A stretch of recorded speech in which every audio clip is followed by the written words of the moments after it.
नमस्कार दोस्तों, आप सभी का स्वागत है कॉन्सेप्ट एकेडमी के यूट्यूब चैनल पर। और हम पेपर डिस्कस कर रहे थे यूपीएससी ईपीएफओ का, जो आपका इन्फोर्समेंट ऑफिसर और अकाउंटेंट ऑफिसर्स का है। तो ये जो आपका रहेगा मॉडल पेपर 4, इसमें आपका हिंदी इंग्लिश दोनों लैंग्वेज में मैं ये लेके आऊँगा आपका, ठीक है ना। और स्टार्ट करते हैं फिर। मैथ्स का जो है क्वेश्चन जो होंगे वो 21 से लेकर 40 तक होंगे। इससे पहले मैं इंग्लिश का दे चुका हूँ जिसमें 20 क्वेश्चन हमने डिस्कस किए थे, ठीक है ना। तो स्टार्ट करते हैं वीडियो को। तो पहला क्वेश्चन लिखा हुआ, of the three numbers the second number is 2/3 of the first number and the third number is the 1/4 of the second number, the average of these numbers three numbers is 55, find the smallest number. यहाँ पर हिंदी में भी दे रखा है, ठीक है ना। तो पीडीएफ में आप पढ़ लेना। तो मैं कर लेता हूँ, कहीं पे भी कर लेता हूँ सॉल्व, यहाँ पे कर लेता हूँ। तो लिखा of the three numbers the second number is, तो मैं तीन नंबर मान लेता हूँ, एक्स वाई और जेड। Second number is 2/3। अब सेकेंड नंबर 2/3 बोल रहा है, जो सेकेंड है वो 2/3 है किसके, फर्स्ट के, 2/3 ऑफ द फर्स्ट, ठीक है, ये पहले ही आ गया। फिर लिखा होता थर्ड नंबर है जेड, और ये 1/4 है आपका किसका, वाई का, ठीक है, सेकेंड नंबर के। The average of the three numbers is 55, और तीनों का जो एवरेज है X plus Y plus Z, ये लिखा हुआ है बाई 3, ये 55 दे रखा है। तो हमेशा सम निकाला करो, तो x plus Y plus z आ जाएगा मेरा कितना, 55 इंटू 3, तो 5 या 15, 5 या 15 1 16, 165 आ जाएगा, ठीक है ना। तो फाइंड द स्मॉलेस्ट नंबर। आप मुझे बताओ इन तीनों में से स्मॉलेस्ट कौन होगा। देखो y क्या है, 2/3 है x का, मतलब 2/3 है। तो ये क्या हो गया, x से छोटा हो गया, मतलब यहाँ पे पता लग रहा है कि x और y में से छोटा कौन है आपका, y छोटा है। और आगे लिखा है z 1/4 है y का, मतलब ये और छोटा है। तो मुझे पता लग गया y सबसे छोटा, ये सॉरी z सबसे छोटा है, ठीक है ना। जैसे यहाँ पे लिखा ना y, जैसे ऊपर नीचे होता है, जब कभी ऊपर नीचे क्या होता है आपका छोटा होता है तो वो संख्या छोटी हो जाती है। 2/3 मतलब 3 में से 2 है, अगर x 3 है तो y 2 है, इस तरीके से मानिए। तो y छोटा है, और यहाँ पे अगर y 4 है तो z कितना आपका 1 है, तो z y से छोटा है, तो सब छोटा z आ गया। तो इस वाली इक्वेशन में मुझे z को रखना है, ठीक है ना, और x और y को z के उसमें लाना है। तो यहाँ से तो आसान है, z को अगर देखो y को लिखना है, तो यहाँ से इस वाली इक्वेशन से y इक्वल टू कितना आ जाएगा, 4z आ जाएगा। तो यहाँ पे रख सकता हूँ, तो z की जगह z आ जाएगा और y की जगह कितना आ जाएगा, 4z आ जाएगा। x की जगह रखना है, तो देखो x की जगह मैं यहाँ पे रखूँगा, तो x की यहाँ पर देख लीजिए, तो x यहाँ से देखूंगा तो x इक्वल टू कितना आ जाएगा, 3/2 हो जाएगा। y उल्टा चला जाएगा, 3 ऊपर 2 नीचे, और y की जगह 4z रख दूंगा। यहाँ पे कितना रख दूंगा, 4z रख दूंगा, तो 3/2 और यहाँ पे रख दूंगा 4z। तो यहाँ पे कट जाएगा 2 से, और ये 3 दूनी 6z इसकी वैल्यू आ जाएगी, ठीक है। तो यहाँ पे कितना रख दिया मैंने, 6z। तो ये टोटल कितना अच्छा है, 4 10 11, 11z की वैल्यू 165 आ गई, और z की वैल्यू हो जाएगी 165/11, और भाग दूंगा तो 11 एकम 11, 11 पंजे 55, तो x की वैल्यू कितनी आ गई, 15, ठीक है ना। नेक्स्ट चलते हैं, नेक्स्ट क्वेश्चन क्या है। तो यहाँ पे हिंदी में देख सकते हैं, ठीक है ना। दूसरी संख्या पहली संख्या का 2/3, तीसरी संख्या दूसरी संख्या का 1/4, इन तीन संख्याओं का औसत 55 है, निम्नतम संख्या ज्ञात कीजिए। चल नेक्स्ट चलिए।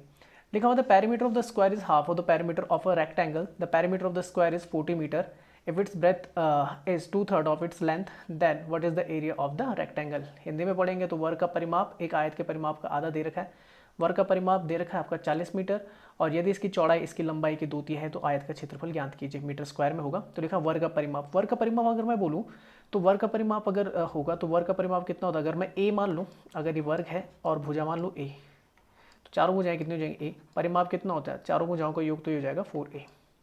एक आयत का परिमाप का आधा है, एक आयत के परिमाप का आयत की मैं लंबाई ये मान ली l और ये b मान ली, तो आयत का परिमाप कितना होता है 2l प्लस b, ये मान लिया मैंने, ये परिमाप आ गया पेरीमीटर p1 p2। अच्छा आपके लिखा हुआ है कि एक आयत के परिमाप का आधा है, तो बोल रहा है कि जो आपका वर्ग का परिमाप है 4a जो है वो हाफ है किसके, 2l प्लस b के हाफ है, ठीक है। तो इतना आ जाएगा, 2 से 2 कट जाएगा, l प्लस b वैल्यू आ जाएगी, ठीक है। नेक्स्ट लिखा वर्ग का परिमाप 40 मीटर है। अच्छा 4a की वैल्यू कितनी दे रही है, 40, तो इसकी वैल्यू भी कितनी हो जाएगी, 40 हो जाएगी l प्लस बी की, क्योंकि 4a जो है l प्लस बी के बराबर, यहाँ पे लिखने की जरूरत नहीं, 4a l प्लस बी के बराबर है, 4a की वैल्यू 40 दे रही है तो l प्लस बी की वैल्यू भी 40 आ जाएगी। अच्छा फिर लिखा यदि इसकी चौड़ाई लंबाई की 2/3 है, तो चौड़ाई जो है वो कितनी है, जो आयत की वो 2/3 लिखी हुई किसकी, लंबाई के, ठीक है, ये हो जाएगा। तो अब क्या निकालना भाई, आयत का क्षेत्रफल, ठीक है, यहाँ पे पुट कर लेता हूँ, तो l की जगह l आ जाएगा और b की जगह 2/3 l आ जाएगा, और ये 40 आ जाएगा, 3 एकम 3 और 2 5, 5l बराबर 40, वहाँ 3 इंटू में चला जाएगा, 5 से काटूंगा तो 8 पंजे 40, 8 3 24, l की वैल्यू कितनी आ गई 24। ये आ गई एल की वैल्यू। बी की वैल्यू देख लेता हूँ, तो यहाँ पर रख देता हूँ 2/3 और यहाँ पे 24 आ जाएगा और ये आ जाएगा 8, ये आ जाएगा 16। अब एल इंटू बी मतलब कि बोल रहा है आयत का क्षेत्रफल तो एल इंटू बी होता है, तो ये निकल जाएगा आपका 24 इंटू 16, 16 चौको 64, 16 एकम 16, 16 दूनी 32, 32 और 6 38, ठीक है ना। तो ये दूसरा आंसर हो जाएगा आपका। अच्छा नेक्स्ट क्वेश्चन है the volume of the two spheres are in the ratio. तो स्पेस का आपका क्या दे रखा है, वॉल्यूम दे रखा है, तो मैं यहीं पे कर लेता हूँ हिंदी में, मैं फिर पढ़ लूँगा। The volume of the two spheres, spheres का जो वॉल्यूम होता है वो कितना होता है 4/3 पाई आर क्यूब होता है। अब एक चीज़ याद रखना, सेकंड का भी ये होगा 4/3 पाई, तो आपका कॉमन टर्म होगी और वो क्या हो जाएगा 4/3 से 4/3 कट जाएगा। तो बहुत आसान चीज़ है, अगर सेम चीज़ है सिर्फ आपने देखना है कि वॉल्यूम की बात कर रहा है तो वो फिर क्यूब में आ जाएगा, और अगर क्या बोल रहा है सरफेस एरिया तो स्क्वायर में आ जाएगा, ठीक है ना, अगर सेम चीज़ का है। तो ये मैं हटा देता हूँ, अब ये हटा देता हूँ, तो सीधा रख देता हूँ आपका R1 का क्यूब अपॉन R2 का क्यूब, ये वॉल्यूम दे रखा है सीधे, और ये 8 343 आ जाएगा।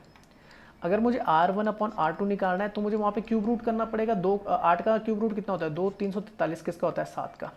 सरफेस एरिया निकालना है तो मुझे बस स्क्वायर करना है, दोनों तरफ स्क्वायर कर देना। यहाँ सॉरी यहाँ पे 2 था, 8 2 का स्क्वायर कर देना, ये कितना 2 का स्क्वायर 4 आ जाएगा, 7 का 49 आ जाएगा, यही क्या हो जाएगा इसका सरफेस एरिया हो जाएगा।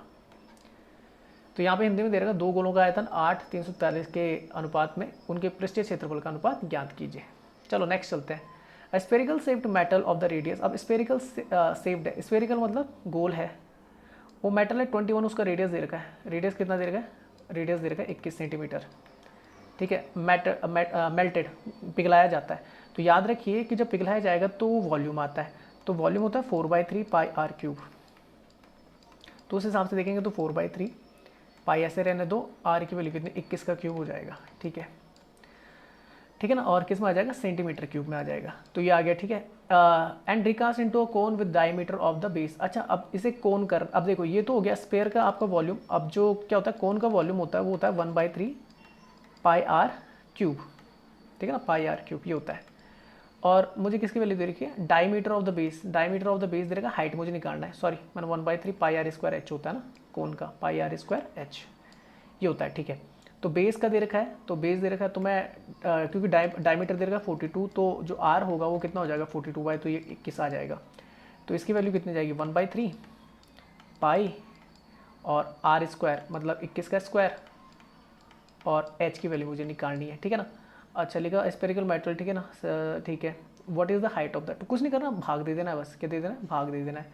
यहाँ दोनों में भाग दे दो तो आपका, सॉरी भाग नहीं, सॉरी सॉरी सॉरी भाग क्यों देना है मुझे, वो थोड़ी निकालना नंबर, क्या what is the height of the number, ठीक है, एंड रिकास्ट इनटू, ठीक है, दोनों को वॉल्यूम बराबर हो जाएगा, वॉल्यूम क्या हो जाएगा कि उसी चीज़ से ये चीज़ बनानी है, तो ये दोनों आपस में बराबर हो जाएंगे। मैं आगे कर लेता हूँ यहाँ पर हिंदी वाले में, तो 4/3 पाई आर क्यूब मतलब 21 का क्यूब, और उस तरफ हो जाएगा आपका कितना 1/3 पाई आर स्क्वायर 21 का स्क्वायर, और इंटू मुझे एच निकालना है।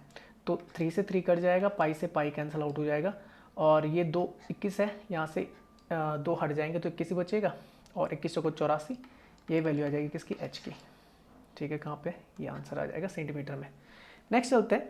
2 cross roads each of the width 5 metre run at the right angle. अच्छा देखो 2 क्रॉस रोड है, run at the right angle मतलब ऐसे काटते हैं एक दूसरे को, ऐसे काटते हैं राइट एंगल पे ऐसे, ठीक है। अच्छा the centre of the rectangular park, अच्छा सेंटर में किसके रेक्टेंगुलर पार्क के बिल्कुल बीच में, ठीक है, ये रास्ता बीच में जाता है,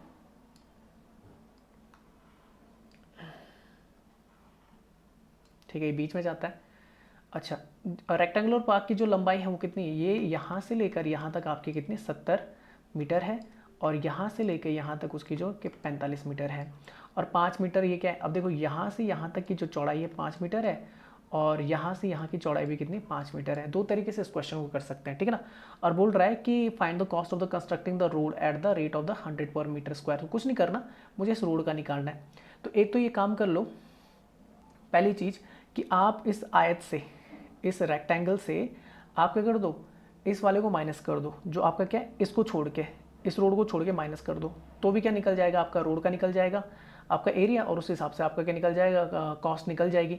तो देख लीजिए अगर मैं टोटल करूँ रेक्टेंगल का एरिया कितना L इंटू बी होता है, तो 70 × 45 आ जाएगा। उसमें से मुझे कौन सा घटा देना है, जो जहाँ पर रोड नहीं है। तो अब देखो यहाँ से देखो 5 मीटर है ना, ये देखो यहाँ से कितना है 5 मीटर है, तो बाकी का जो बचा होगा यहाँ ये वाला और ये वाला, तो 70 में से 5 कट गया तो ये कितना आ गई, लंबाई आ गई कितनी 65। और उसी तरीके से चौड़ाई है, देखो ये चौड़ाई है 5 की, तो ऊपर और नीचे, तो 45 में से 5 के कितना हो जाएगा 40। तो बस इसे घटा दूंगा तो बीच का आ जाएगा आपका, रोड का निकल जाएगा। तो अगर मैं इंटू कर दूँ तो 70 इंटू 45 तो 0, 7 5 35, 7 चौको 28, 28 और 3 कितना होता है आपका 31। यहीं पे इंटू करूँ तो 4 4 5 20 और 4 6 24, 24 और 2 26, ये निकल जाएगा। और आपका निकल जाएगा रोड का जो निकल जाएगा वो निकल जाएगा 2600, तो ये कितना 4 5 550 आ जाएगा।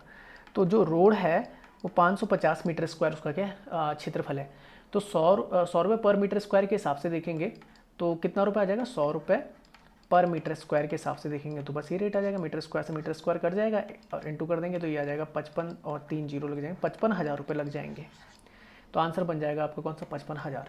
अच्छा दूसरा तरीका ये था, मैं यहाँ पे कर लेता हूँ। दूसरा तरीका ये था कि ये था आपका बना हुआ, तो ये मैं सीधे बना देता हूँ यहाँ पर, और इस तरीके से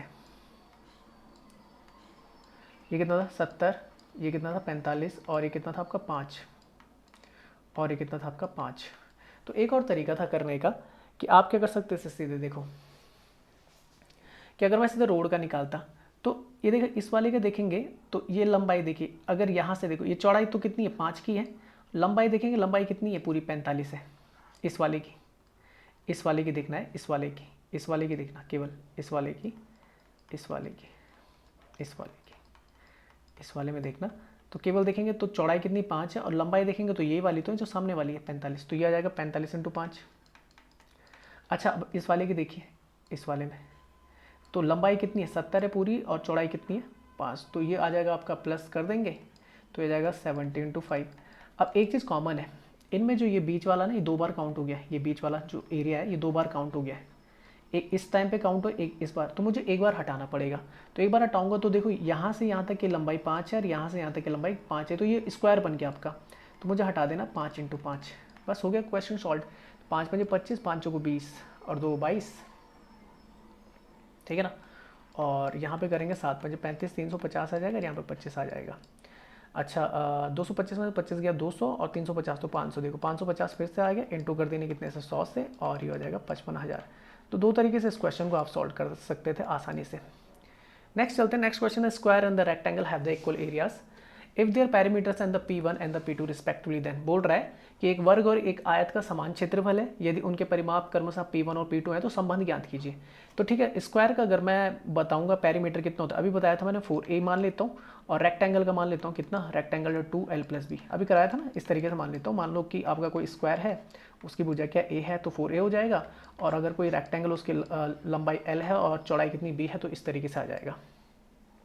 तो इस तरीके से इस क्वेश्चन को सॉल्व किया जा सकता है। अब क्या बोल रहा है, आर इक्वल एरियाज, ठीक है ना, square and the rectangle have the equal areas, oh sorry equal areas की बात कर रहे हैं। इक्वल एरियाज की बात करेंगे तो a स्क्वायर और इसका करेंगे तो l इंटू बी, तो ये आ गया, ठीक है ना। और a की वैल्यू कितना आ जाएगी √LB, ठीक है, ये आ जाएगा। If their perimeter is P1 and P2 respectively, then तो क्या हो जाएगा, अगर मैं बोलूँ इसका तो इसका हो जाएगा 4a और नीचे वाला, तो मैं एक काम कर देता हूँ रेशियो निकालता हूँ, तो रेशियो निकालूंगा 2l + b, ये कर लेता हूँ रेशियो निकाल दे 2, ठीक है ना। और ये हो जाएगा आपका 2a/l + b आ जाएगा। और एक काम कर देता हूँ, a को नीचे ले, ये 2 को नीचे ले जाता हूँ तो a/l + b/2 आ जाएगा, ये आ जाएगा आपका। ये करने का इसलिए था क्योंकि तब मैं a को इतना रख देता और आपका सॉल्व हो जाता। तो यहाँ पर अगर a की वैल्यू रख दूँ तो a की वैल्यू कितनी √LB और नीचे आ जाएगा l + b/2। ये P1 और P2 का रेशियो है, तो एक्चुअल में ज्योमेट्रिकल प्रोग्रेशन है या आपका अर्थमेटिकल प्रोग्रेशन है, ठीक है ना। और जो आपका अर्थमेटिकल प्रोग्रेशन होता है वो हमेशा ज़्यादा होता है, मतलब आपका जो P1 P2 का ना, जैसे ये देखो ये वाला जो है P1 है और ये P2 है, तो ये P1 P2 का तो रेशियो आ रहा है P1 P2 का, तो बस मुझे ये पता करना है कि इन दोनों में ज़्यादा कौन है। कुछ मत करना, देखो मैं आगे कर लेता हूँ इसे सॉल्व। P1/P2 यहाँ पर लिख देता हूँ कि कितना था √LB/l + b/2। अगर आपको पता नहीं, जैसे ये ज्योमेट्रिकल प्रोग्रेशन में ना आपका किस में, ये ज्योमेट्रिकल मीन होता है आपका, ज्योमेट्रिकल प्रोग्रेशन का ज्योमेट्रिकल मीन होता है और ये आपका अर्थमेटिकल मीन होता है। तो हमेशा जो सेम नंबर्स का जो अर्थमेटिकल मीन होता है वो हमेशा जीएम से ज़्यादा होता है। कंडीशन क्या होती है कि अर्थमेटिकल जो मीन होता है वो हमेशा ज़्यादा होता है ज्योमेट्रिकल। मतलब यहाँ से पता लग जाएगा कि P1 आपका क्या, सॉरी जो P2 है वो आपका ज़्यादा होगा हमेशा किससे, P1 से। ठीक है ना, मतलब पहले वाली कंडीशन सही है कि P2 is greater than P1। पर अगर ऐसे समझ में नहीं आ रहा तो एक काम कर लो, L और B की वैल्यू ऐसे रखो कि अंडर से बाहर आ जाए। तो L की वैल्यू देखो मैं 4 रख देता हूँ और B की वैल्यू मैं कितना रख 9 रख देता हूँ। उससे P1 कितना आ जाएगा, P1 आ जाएगा आपका अंडर रूट 9 चौको 36, 9 चौको 36 करेंगे तो ये कितना आ जाएगा 6। और P2 की वैल्यू पे रखूंगा तो ये सेम नंबर रखने, 9 4 कितना होता है 13, और 13/2 करूँगा तो 6.5। तो यहाँ से भी देख सकते हैं आप कि जो P2 है वो P1 से ज़्यादा है। ठीक है ना, तो जो आंसर बनेगा P2 is greater than P1, ये आंसर बन जाएगा आपका। नेक्स्ट चलते हैं। नेक्स्ट लिखा हुआ if the ratio of the areas of the two square is the 144:1 then. अब बोल रहा है अगर हिंदी में देखेंगे क्वेश्चन लिखा यदि दो वर्ग के क्षेत्रफलों का अनुपात कितना 144 है तो उनकी परिधि का अनुपात। अब देखो जो क्षेत्रफल होता है वो स्क्वायर मीटर होता है, ये स्क्वायर यूनिट होता है, और जो परिधि होती है वो एक्चुअल में लेंथ ही होती है, क्योंकि जब उसमें क्या करते हैं आपका, क्योंकि चारों भुजाओं का योग होता है ना तो लेंथ होती है। तो मुझे कुछ नहीं करना, मुझे अंडर रूट निकालना है। जैसे यहाँ पे 144/1 है तो ये आपका एरिया है।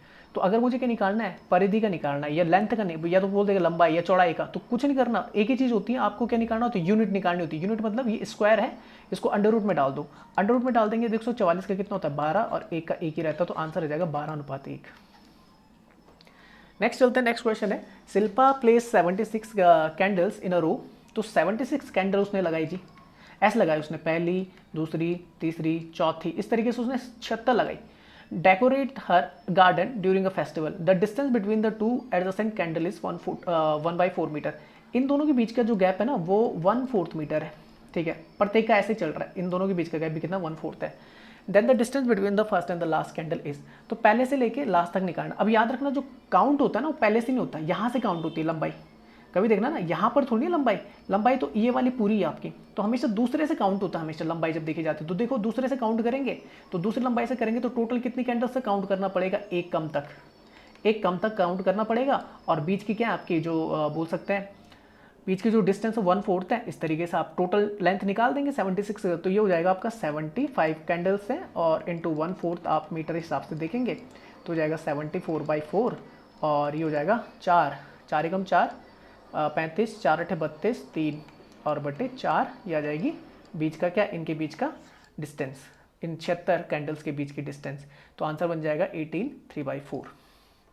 हिंदी में भी यही लिखा, शिल्पा एक उत्सव के समय अपने बगीचे को सजाने के लिए एक पंक्ति में 76 मोमबत्तियां रखती है, तो सन्निकट मोमबत्तियों के बीच की दूरी 1/4 है, तो पहली और अंतिम। तो कुछ नहीं करना, जैसे मैं ये बोल दूं कि भाई बताओ कि 3 कैंडल्स हैं, 3 कैंडल्स हैं, तो उनके बीच की दूरी कितनी होगी। तो दूरी अगर मैं बोल दूं ये कितना है आपका 4 मीटर है, और ये कितना 4 मीटर है, आसानी से बोलोगे तो आप बोलोगे टोटल सर कितनी हो गई, 8 मीटर हो गई। अब करते कैसे, अगर छोटा क्वेश्चन, जब तीन आपकी क्या है, 3 मोमबत्तियां लगी हुई हैं, तो कुछ नहीं करना, एक कम करके 2 आ गया और इस लेंथ के साथ इंटू कर देते हैं। तो इतना यही किया था मैंने उस क्वेश्चन में भी, इस तरीके से कर सकते हैं, ये एग्जाम्पल है।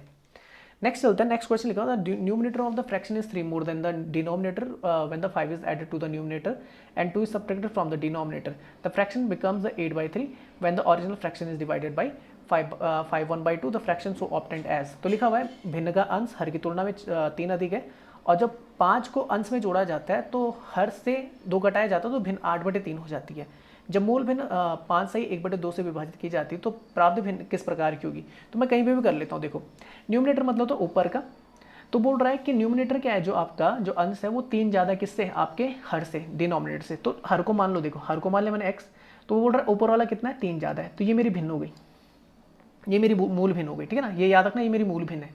अब क्या करना है, when 5 is added to the numerator, जब ऊपर कितना जोड़ा जाता है 5 जोड़ा जाता है, and 2 is subtracted from the denominator, और 2 घटाया जाता है नीचे वाले से, तो जो फ्रैक्शन हो जाता है वो 8/3 हो जाता है। ठीक है भाई, तो इसको सॉल्व कर देते हैं तो याद आएगा x प्लस, अब याद रखना मूल भिन्न क्या है आपकी, x प्लस 3 और बटे x, ये मूल भिन्न है आपकी, इसमें गड़बड़ी मत कर देना। तो ऊपर कर देंगे तो 5 और 3 8 आ जाएगा, नीचे x - 2 आ जाएगा, और ये आ जाएगा आपका 8/3। 3 की इंटू करेंगे इधर तो 3x प्लस 8 3 24, और ये आ जाएगा 8x माइनस 8 दूनी 16। ठीक है, तो ये 3x इधर जाएगा, तो 8 में से 3 गया 5x, और 16 यहाँ माइनस में प्लस में जाएगा, तो 24 और 16 कितना होता है आपका 40। तो x की वैल्यू कितनी आ गई है आपकी 8, 8 पंजे 40। ठीक है, अब क्या बोल रहा है, when the original fraction is divided by 5 1/2, इसको 5 1/2, अब 5 1/2 को कैसे लिखते हैं, 5 1/2 होता है आपका कितना 5 दूनी 10 10 11 11/2 से विभाजित करना है। तो ऑप्टेंड क्या होगा फ्रैक्शन, तो पहले मैं 8 रख देता हूँ यहाँ पे, 8 रखूँगा इस वाली में, इस वाली फ्रैक्शन में 8 रखूँगा तो 8 + 3/8 ये आ जाएगा और ये जाएगा 11/8। अब बस भाग दे दो, 11/8 को भाग देना है किससे, 11/2 से, तो नीचे आ जाएगा 11 और ऊपर आ जाएगा 2 और 11 से 11 कट जाएगा, 2 एकम 2, 2 चौको 8, तो फ्रैक्शन जो आ जाएगा 1:4 में आ जाएगा, 1/4 आ जाएगा। ठीक है, नेक्स्ट क्वेश्चन पे चलते हैं।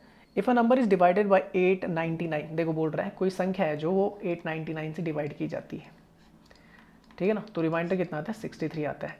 इफ़ द सेम नंबर जो x है डिवाइडेड बाय 29, तब कितना आएगा, तब कितना आएगा, ठीक है ना। अब देखो यहाँ पे मुझे निकालना है, रिमाइंडर निकालना है, तो होता कैसे था, इसका भाग इसमें देता, पर मैं समझा देता हूँ पहले। देखो अगर जैसे मैं बोलूँगा कि 2 का मैंने 3 का दे देता हूँ, 3 का भाग मैंने दिया कितने में, मान लीजिए मैंने 7 में दिया, मैंने कितने में दिया, 8 में दिया, मान लो एग्जाम्पल है, फॉर एग्जाम्पल ले लो, तो 3 का भाग अगर मैंने 8 में दिया तो 3 दूनी 6 और ये आ जाएगा रिमाइंडर 2। अब वही बोल रहा है कि उसी संख्या में किसी बोल दिया, जैसे उसने भाग दे दिया किसका, 5 का दे दिया, 5 का भाग दे दिया, 5 का भाग दे दिया 8 में, तो कितना रिमाइंडर, तो 5 एकम 5, ठीक है ना, 3 आ जाएगा, आ जाएगा ना रिमाइंडर। तो कुछ नहीं करते, आपने क्या करना था, 5 का भाग जैसे 2 में दोगे ना, जब 5 का भाग किस में दोगे, 2 में, 5 एकम 5, 3 दूनी 6, तो जो आपका रिमाइंडर, जैसे इन दोनों के बीच का गैप कितना निकल जाएगा आपका, 3 निकल जाएगा, कितना निकल जाएगा, 3 निकल जाएगा, निकल जाएगा ना, 5 और 2 का बीच का गैप कितना निकल जाता है, 3 निकल जाता है। तो इस तरीके से इस क्वेश्चन को सॉल्व किया जाता है, ठीक है ना।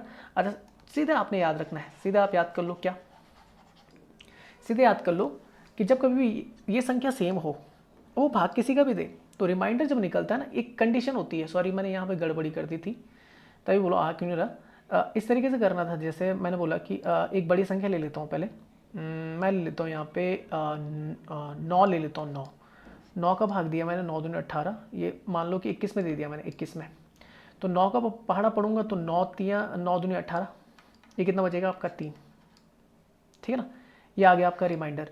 अब इसी संख्या 21 में मैं किसका भाग देता हूँ, इस संख्या में मैं दे देता हूँ आपका 3 का भाग, 3 का भाग देता हूँ 21 में, तो रिमाइंडर कितना आएगा, 3 7 21 और रिमाइंडर कितना आ जाएगा 0।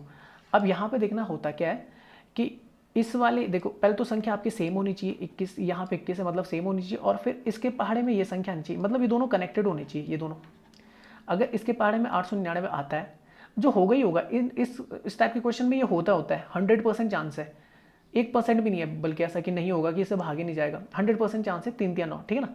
हाँ, तो आप देखेंगे तो आपने कुछ नहीं करना, ये जा रहा है तो सिर्फ इसका भाग 3 में दे दो, 3 का भाग 3 में दूंगा तो रिमाइंडर कितना आ जाएगा 0। अब बस कर लेते हैं क्वेश्चन को, यहाँ पे कर लेता हूँ मैं, तो वो बोल रहा है 899 का डिवाइड, हमेशा इस क्वेश्चन में यही करना है आपने, डिवाइड किया आया कितना 63 और दूसरी थी 29 और इसका डिवाइड किया आपने कितने x में, तो कितना आएगा रिमाइंडर, तो कुछ नहीं करना, इसका भाग पड़ते हैं इसमें, तो 29 दूनी कितना होता है, 29 दूनी होता है आपका 58, आपका कितना निकल जाता है 58, तो बस गैप कितना निकल गया बीच का, तो ये निकल गया आपका 5 का, तो रिमाइंडर कितना आ गया 5। ये गारंटी होती है कि 29 के पाड़े में 899 आएगा, चाहे देख लो 29 का भाग दिया मैंने कितने में, 899 में, तो 29 30 या 90, 3 बार तो जाएगा 90, तो ये बचाएगा 87 और यहाँ पे आ गया 2 और ये देखो भाग जा रहा है आपका, पूरा पूरा जाता है, ठीक है ना। तो आंसर जो बन जाएगा वो 5 बन जाएगा आपका। चलो नेक्स्ट चलते हैं, नेक्स्ट क्वेश्चन क्या है, total cost of the 100 pen is 500 rupees, ठीक है ना। 100 पेन का जो मूल्य है वो कितना, 500 रुपये आपका, ठीक है। तो एक पेन का मूल्य कितना आ जाएगा भाई, एक पेन का मूल्य 5 रुपये आ जाएगा आपका। अच्छा, if the cost of each pen is decrease by 20%, हर प्रत्येक पेन का आपका 20% से डिक्रीज कर गया मूल्य, तो 20% लिखते हैं 1/5, तो 5 रुपये की जगह 4 रुपये में बिकेगा पेन, तो ठीक है मुझे पता लग गया, तो ठीक है भाई 5 की जगह 5 है, तो अब एक पेन कितने का बिकेगा, 4 रुपये में, पेन इज इंक्रीज, ठीक है, डिक्रीज बाय, ठीक है 4 रुपये का, ये आ गया। और अब बोल रहा है कि number of pen is increase by 50%। अब नंबर ऑफ पेन्स अगर मैं 50% से बढ़ा दूं, तो यहाँ पर देखो अगर एक पेन का 4 रुपये मूल्य, और इस तरीके से देखूंगा तो 100 पेन का कितना हो जाएगा भाई, 100 पेन का 400 रुपये हो जाएगा। पर वो बोल रहा है कि पेन का जो काउंट है वो 50% से बढ़ रहा है, मतलब कितना बढ़ जा रहा है, 50% को लिखते हैं आपका कितना, ये इंक्रीज हो जा रहा है, 50% को लिखते हैं 1/2, मतलब 2 की जगह कितना हो जा रहा है, 3 हो जा रहा है, ठीक है ना।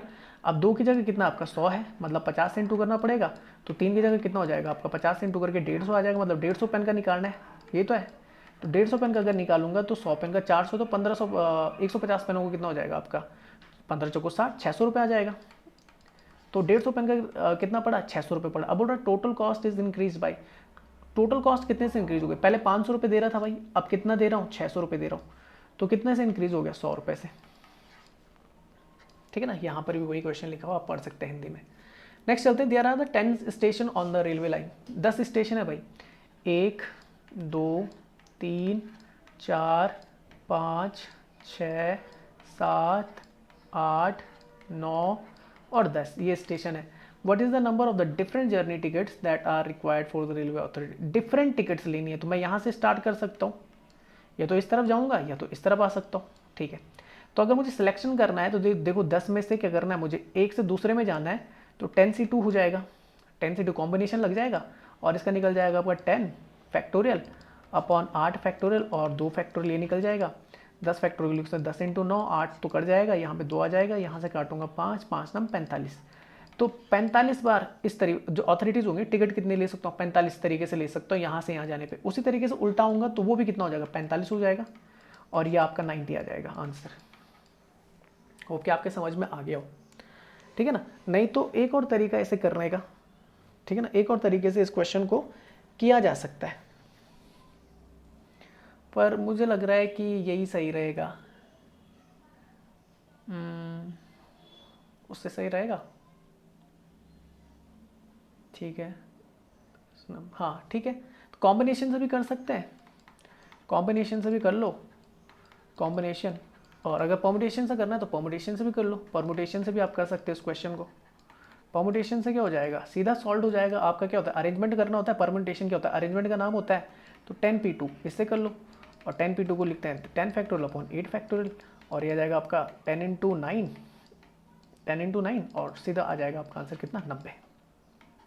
इसमें आपको देखने की जरूरत नहीं, उल्टा आने की जरूरत नहीं है, क्योंकि आप सिलेक्ट नहीं कर रहे, एक ही तरफ जाना है, अरेंज करना है केवल। नेक्स्ट चलते हैं, Meera sold her phone to Ravi at the 40%। देखो मीरा, मान लो कि मीरा ने जो फ़ोन लिया था 100% पे लिया था, 100% पे लिया था, 40% प्रॉफिट पे, तो 40% का प्रॉफिट लिया भाई उसने। तो अब ये मीरा है और ये रवि को बेच दिया उसने, रवि को बेच दिया उसने 40, तो ये फ़ोन 40% पे बेच दिया। अच्छा, Ravi sold it the Dilip at the loss of the 20%। अच्छा देखो 140 का अगर 20% निकालूँ मैं, 140 का 20%, तो 20/100, तो 20 पंजे 100, और 5 से काटूंगा तो 5 दूनी 10 और 5 8 40, तो 28%।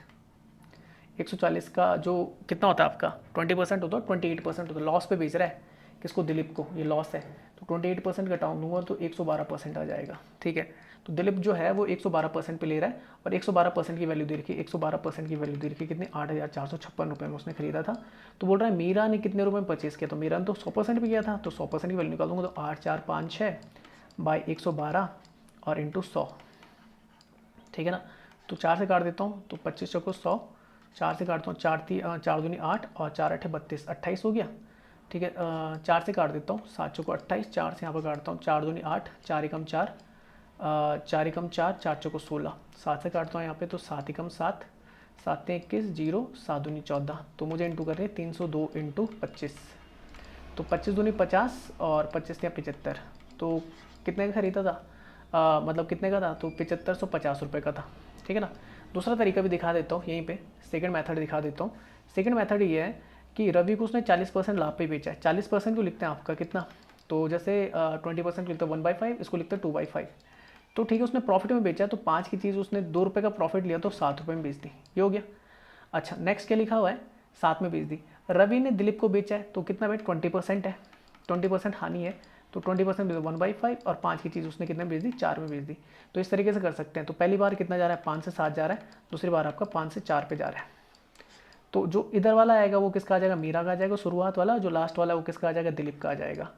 तो इंटू करनी पड़ेगी, तो ये 5 5 25 और 7 चौको 28, 28 की वैल्यू दे रखी है, 28 मतलब लास्ट वाले की वैल्यू दे रखी है 8 4 5 6, 25 की वैल्यू निकालनी है, तो कितना हो जाएगा 8 4 5 6 अपॉन 28 × 25, और इसे सॉल्व करके उतना आना आपका 7550।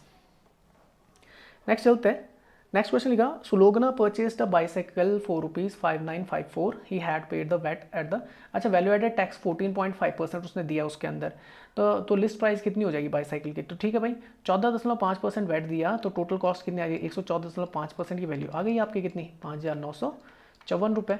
और निकालना किसका है, 100% का निकालना भाई कि जो लिस्ट प्राइस था बाईसाइकिल को कितना था, तो 5954 अपॉन 114.5 इंटू 100%। 100% लिखने की ज़रूरत नहीं है। तो यहाँ दशमलव हटा दिए, यहाँ पे 0 आ जाएगा। और 5 से काट देता हूँ, 5 दूनी 200 आ जाएगा। 5 से काटता हूँ तो 5 दूनी 10, ठीक है ना, 1 14 5 दूनी 10, 5 9 45। अब 219 के पाड़े में मुझे देखना है क्या 5 9 5 4 आता है, ठीक है। तो 2 बार तो जाएगा, 2 9 दूनी 18, ठीक है। 2 दूनी 4 1 5, 2 दूनी 4, ठीक है, ये आ गया। तो कितना आ जाएगा, 15 में से 8 गया 7, 8 में से 5 गया 3, और यहाँ पे 1 आ जाएगा और यहाँ पे 4 आ जाएगा, ठीक है। अब 9 के पढ़े में 4 कहाँ पे, तो 9 दूनी 18, 9 चौको 36, 9 55, 9 छक्के 54, 6 पे आता है। तो 6 6 9 54, 6 दूनी 12, 12 5 17, 6 दूनी 12, 12 1 13, ठीक है, हो गया सॉल्व। मतलब 26 टाइम कट रहा है। कितने टाइम कट रहा है, 26 टाइम। 26 के इंटू 200 से कर दो, 26 दूनी कितना होता है, 5200 रुपये, ठीक है ना। हिंदी में पढ़ सकते हैं तो हिंदी में ये लिखा, सुलोचना ने एक साइकिल 5,954 रुपये में खरीदी। उसने 14.5% वैट का भुगतान किया, साइकिल की कीमत ज्ञात कीजिए, ठीक है। नेक्स्ट चलते हैं, नेक्स्ट क्वेश्चन है, A and B invest the business in the ratio of the 5:4 after 8 months B leaves the business. अच्छा देखो, 5 ए और बी किस रेशियो में कर रहे हैं, आपका 5:4 में कर रहे हैं, 5:4 में। अच्छा 8 महीने बाद बी छोड़ के चला जाता है इन द फर्स्ट ईयर। अब देखो फर्स्ट ईयर है, देखो तो एक तो कर रहा है पूरे 12 महीने काम, क्योंकि बी ए ने तो छोड़ा नहीं, पर बी 8 महीने बाद छोड़ के चला जाता, मतलब 8 महीने काम किया, तो इसका पूरा 12 महीने के लिए प्रॉफिट होगा, इसका 8 महीने के लिए होगा। 4 से काट दो, 4 3 12, ठीक है, और कुछ कट रहा है नहीं, 5 3 15 हो जाएगा और ये 8 हो जाएगा। तो जिस रेशियो में प्रॉफिट होता है उसी रेशियो में शेयर होता है। तो 15 8 कितना होता है आपका, 15 8 कितना हो जाएगा आपका 23, और 23 की वैल्यू देगी 92,000। तो ये कितना गुना होता है, 4000 गुना होता है। तो बोल रहा है कि बी का शेयर ज्ञात को, तो बी का शेयर कितना था यार 8, तो 4 से कर दो इंटू 4000 से इंटू कर दो, तो 8 चौको 32,000 रुपये, ठीक है ना। हिंदी में पढ़ लेते हैं तो हिंदी में लिखा है ए और बी किसी व्यवसाय में 5:4 के अनुपात में निवेश करते हैं। 8 महीने बाद बी व्यवसाय को छोड़ देता है। पहले वर्ष में व्यवसाय ने 92,000, पहले वर्ष में व्यवसाय में 92,000 का लाभ होता है। इस लाभ में बी का हिस्सा कितना है, तो 32,000 आ जाएगा।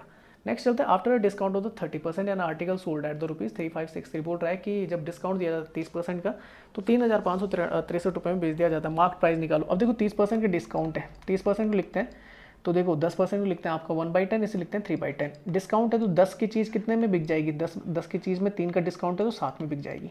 अब बोल रहा बिकी कितने में, 3,563 में, ठीक है भाई। तो 3,563 रुपये में बिकी, तो 7 5 35 और 7 9 63, 509 गुना ज़्यादा है। तो जो MRP रहा होगा वो कितना रहा होगा, 509 गुना ज़्यादा रहा होगा। तो 509 और 1 0 और आ जाएगी, 50 90 आंसर आ जाएगा, ठीक है। यहाँ पे भी ये लिखा है 30% छूट के बाद एक वस्तु को 3,563 रुपये में बेचा जाता है, अंकित मूल्य ज्ञात कीजिए। चलो नेक्स्ट चलते हैं, find the sum of the geometrical progression 48 24 12 6। अब यहाँ पे कोई फिक्स पॉइंट तो नहीं दे रखा, तो ये सीरीज जो जाएगी वो इन्फानाइट तक जाएगी। और जो ज्योमेट्रिकल प्रोग्रेशन का एस जो सम होता है इन्फानाइट टर्म्स का होता है A/1 - R।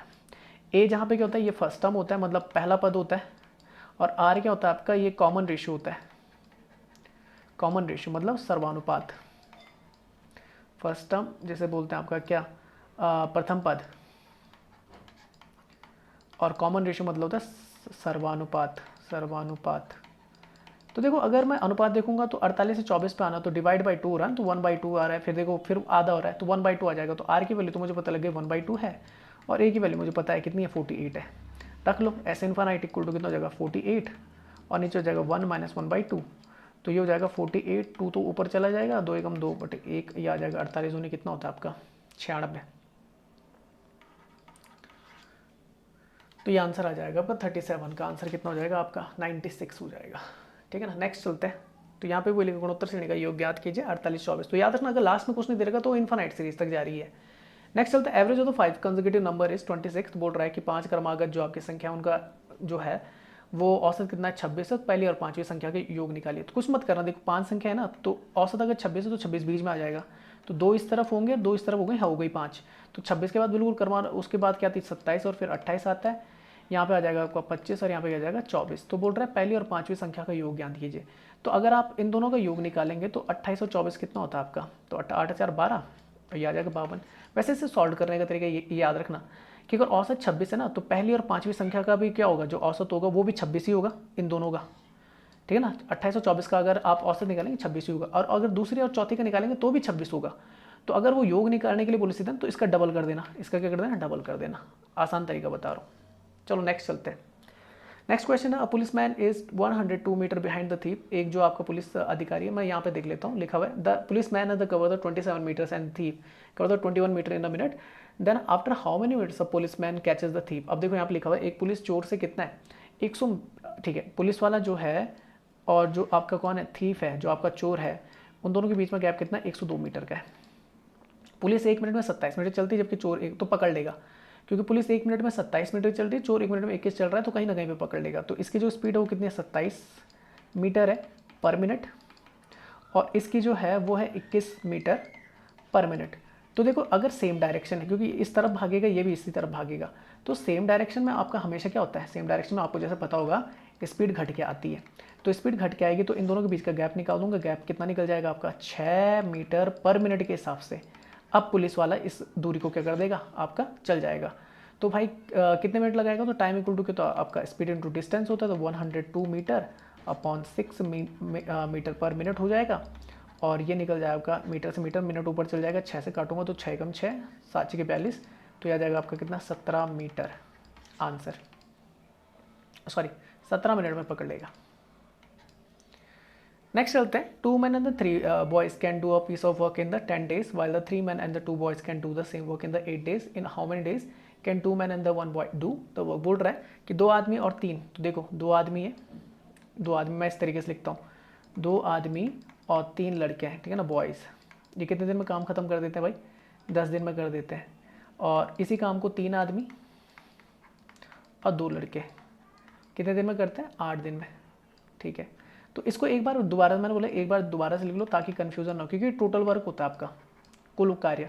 तो ये हो जाएगा आपका, एक बार फिर से लिख दिया, ज़्यादा टाइम नहीं लगेगा आपका, तो एक बार आप लिख सकते हैं। या तो फिर आप कितनी बोल सकते हो कि एक्यूरेसी इतनी खतरनाक हो कि आप इसी में से यानी कन्फ्यूज़ ना हो बाद में। फिर भी अगर आप बिगिनर है तो इस तरीके से करना। तो मुझे यहाँ से रेशियो निकालना है, तो देखो ये 4 बार, तो 2 चौको 8, 2 पंजे 10, इंटू कर दूंगा तो ये हो जाएगा 5 दूनी 10 m, और 5 तिया 15 b, और ये हो जाएगा 4 तिया 12 m, और ये हो जाएगा 4 दूनी 8 b। तो यहाँ से सेपरेट कर सकता हूँ, तो 12 m इधर है, 10 m इधर है, तो इधर कितना आ जाएगा, एक बार 2 m, और 8 b उधर जाएगा, तो 15 में से 8 के कितना, 7 b आ जाएगा।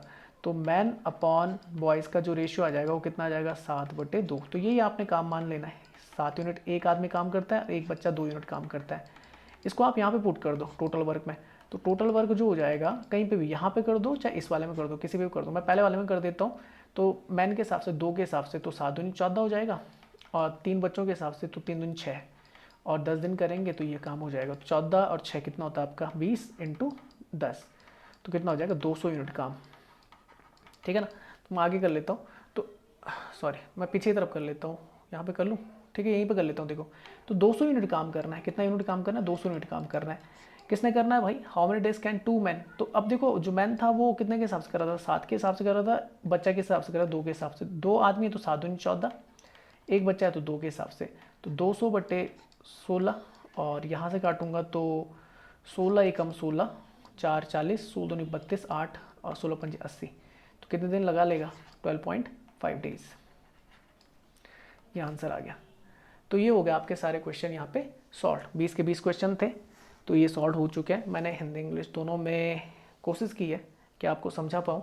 होप कि आपको वीडियो पसंद आई होगी। तो वीडियो का जो PDF होगा मैं व्हाट्सएप ग्रुप में भी क्या कर दूँगा, शेयर कर दूँगा,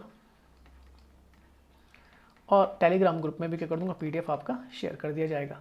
इस वीडियो को आप लाइक करिए, शेयर करिए, और अगर चैनल आपने सब्सक्राइब नहीं किया तो सब्सक्राइब कर लीजिए, और साथ ही साथ बेल आइकन को भी प्रेस कर लीजिए ताकि आपको नोटिफिकेशन टाइम टू टाइम मिलती जाए।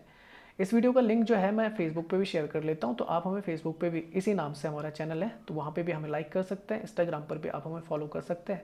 तो वीडियो को देखने के लिए धन्यवाद। और जो नेक्स्ट वीडियो आएगी आपकी GS से रिलेटेड, जिसकी मांग उठ रही थी कि सर आप हिंदी में भी लेके आइए, तो अगली बार से जो मैं ये वीडियो डालूंगा तो GS का, जिसमें सारी चीज़ें आएंगी, इंडस्ट्रियल आपके क्या आ जाएंगे, इंडस्ट्रियल लेबर लॉज आ जाएंगे, सोशल सिक्योरिटी आ जाएगी आपकी, इकोनॉमिक्स आ जाएगी, आपका हिस्ट्री जो भी है, कंप्यूटर साइंस जो भी होगा, सारा आपका बाइलिंगुअल आ जाएगा, हिंदी इंग्लिश दोनों में, ठीक है ना। तो तब तक के लिए आप सभी का बहुत बहुत धन्यवाद। जय हिंद, जय भारत।